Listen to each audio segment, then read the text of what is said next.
যে কথাটি বলতে চাই, আমাদের নেতৃবৃন্দকে যে অন্যায় যে অপকর্মের কথা বলে গ্রেফতার করা হয়েছে, আসলে যে গ্রেফতারের ইতিহাসে নয়, আমাদের নেতৃবৃন্দ গ্রেফতারের উদ্দেশ্য আমাদের নেতৃবৃন্দ ইসলামের কথা বলে।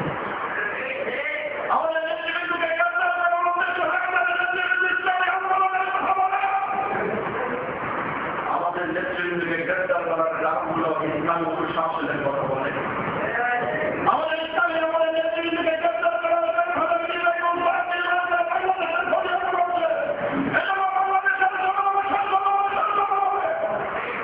আমাদের নেতৃবৃন্দকে গ্রেফতার করার কারণ হলো এই দেশকে দেশে ট্রানজিটের নামে পরিচয় দিয়ে এই দেশকে অন্য একটি অঙ্গ রাজ্যের অঙ্গরাজ্য বানানো হবে, এদের জন্যদের বাজারে পরিণত করা হবে।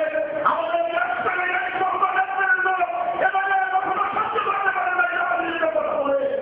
আমাদের নেতৃবৃন্দ এই গণতন্ত্রের নেতাভারী শৈলতন্ত্রের বিপক্ষে কথা বলে বলে আমাদের নেতৃবৃন্দকে কামাকালে আজকে রাখা হয়েছে।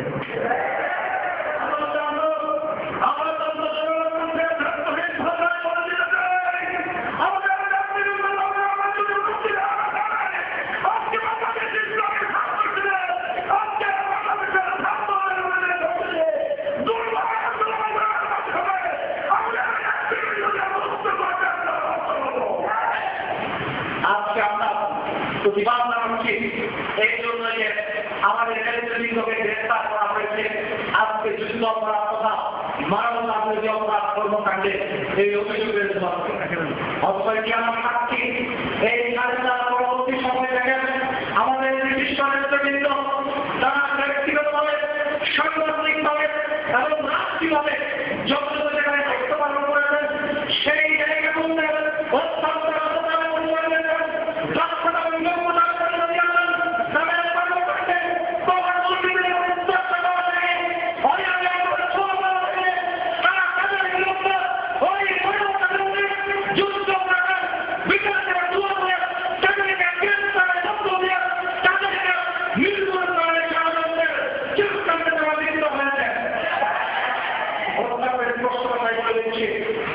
বাংলাদেশ জামাত ইসলামী ছাত্র শিবির এই বাংলাদেশের জন্য দীর্ঘদিন পর্যন্ত আন্দোলন সংগ্রাম চালিয়ে রাখছেন।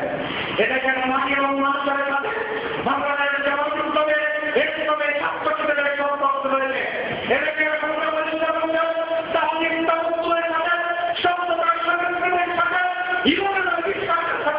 আমাদের সম্পর্ক রয়েছে। সুতরাং এই মানবতার অপরাধ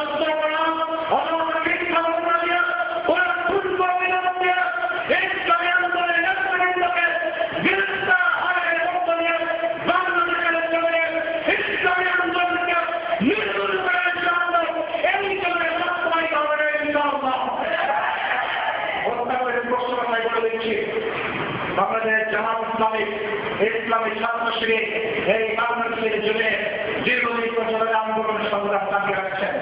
এটা কেন মাটি এবং মানুষের সাথে বাংলাদেশ জামাত ইসলামী ছাত্র শিবিরের সম্পর্ক রয়েছে। এটা কেন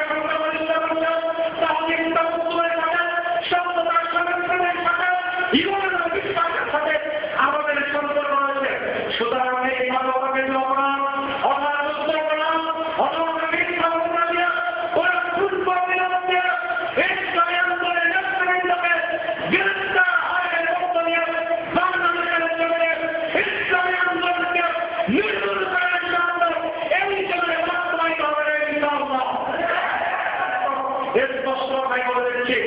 আজকে তারা আমাদের চলছে মিথ্যা মামলার মধ্য দিয়ে তারা কোন ইসলামী ছাত্র শিবির করতে চায় না।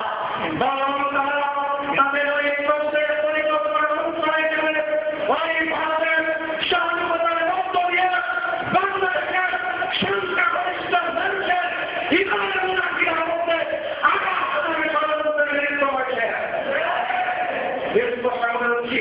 বাংলাদেশের বুকে এই ষড়যন্ত্র বাংলাদেশের মানুষ কখনো মেনে নেবে না। তাদের পরিকল্পনা বাংলাদেশের জমিনে সেই বাংলাদেশের জমিনে সেই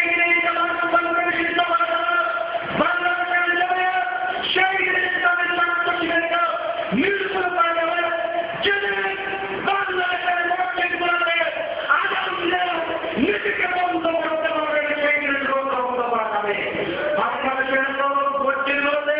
যতদিন বাংলাদেশের যতদিন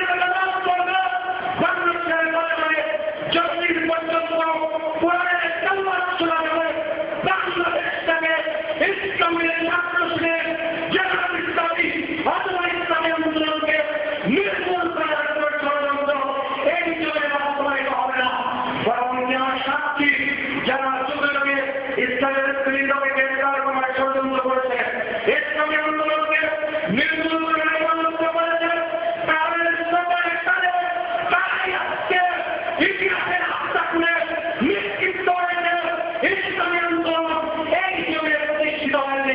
আজকে যেমন মনে করছেন তারাও এইভাবে ইতিহাসের আস্থা করে নিশ্চিত হবে বাংলাদেশের যুগে জামাত ইসলামী ইসলামী ছাত্র শিবির আবহাওয়ার জন্য সাধারণকে নিয়ে এই যুগে আল্লাহর রাস্তাকে কায়েম করে ইসলামের শ্রেষ্ঠতা প্রমাণ করে যাবে ইনশাআল্লাহ।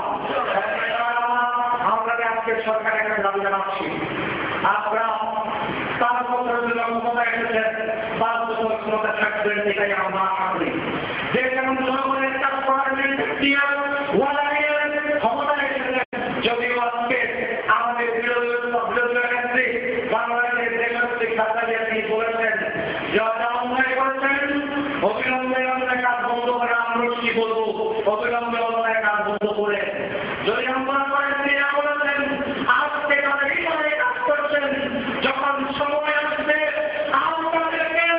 আপনাদের সেই পূর্ণ রক্ষা করতে পারবে না আন্দোলনকে, তাই বলছি আমরা কোনো ক্ষমতা থেকে সরার দরকার নেই।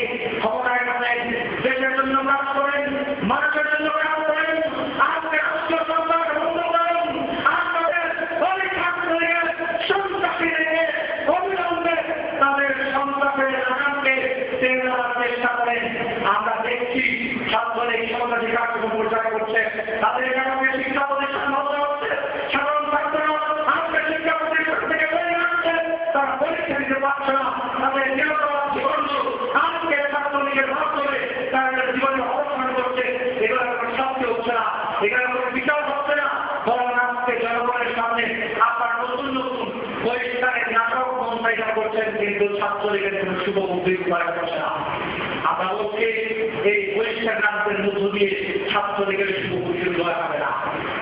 অবিলম্বে অত্যন্ত সমাপ্ত করে ছাত্রলীগের সন্ত্রাসকে রুখে দেওয়া, যদি তাই করতে না পারেন আপনাদের বহিষ্কার নয়, বাংলাদেশের জনগণ যখন এই বহিষ্কারের ঘোষণা দিবে ছাত্রলীগের অস্তিত্ব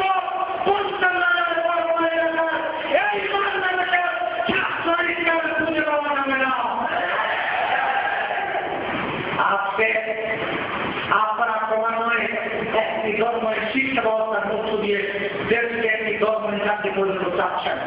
আমাদের যুবককে নৈতিকতাকে ধ্বংসের দিকে এগিয়ে দেওয়ার চেষ্টা করছেন।